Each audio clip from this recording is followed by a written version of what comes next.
The next morning, as soon as the sun was up, they started on their way, and soon saw a beautiful green glow in the sky just before them.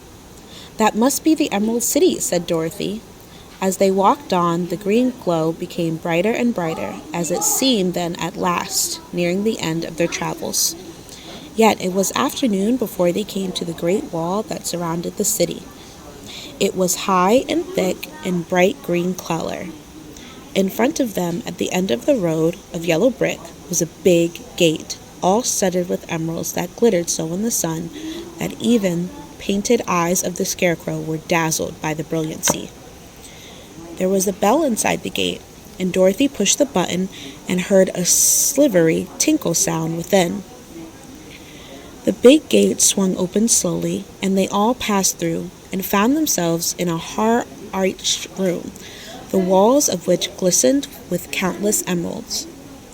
Before them stood a little man about the same size as the Munchkins. He was clothed all in green, from his head to his feet, and even his skin was of a greenish tint. At his side was a large green box. When he saw Dorothy and her companions, the man asked, "What do you wish in the Emerald City?" "We came here to see the Great Oz," said Dorothy. The man was so surprised at this answer that he sat down to think it over.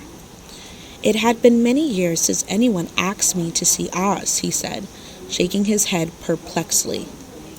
"He is powerful and terrible, and if you come on an idle or foolish errand to bother the wise reflections of the great wizard, he might be angry and destroy all of you in an instant." "But it is not a foolish errand, nor an idle one," replied the Scarecrow.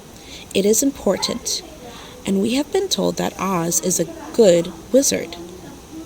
"So he is," said the Green Man, "and he rules the Emerald City wisely and well. But to those who are not honest or who approached him for curiosity, he is terrible, and few have ever dared to ask to see his face. I am the guardian of the gates, and since you demand to see the Great Oz, I must take you to his palace. But first, you must put on the spectacles." "Why?" asked Dorothy. "Because if you do not wear the spectacles, the brightness and glory of the Emerald City would blind you.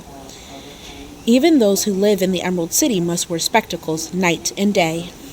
They are all locked on, for Oz so ordered it when the city was first built, and I the only key that will unlock them."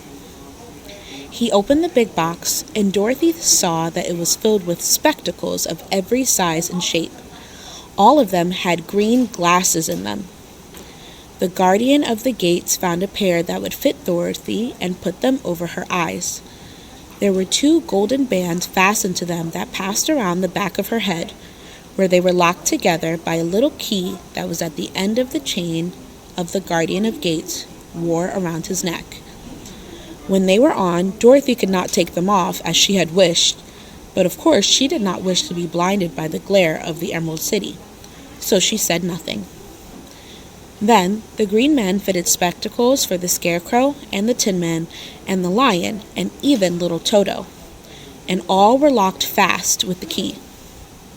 Then the guardian of the gate put on his own glasses and told them he was ready to show them the palace.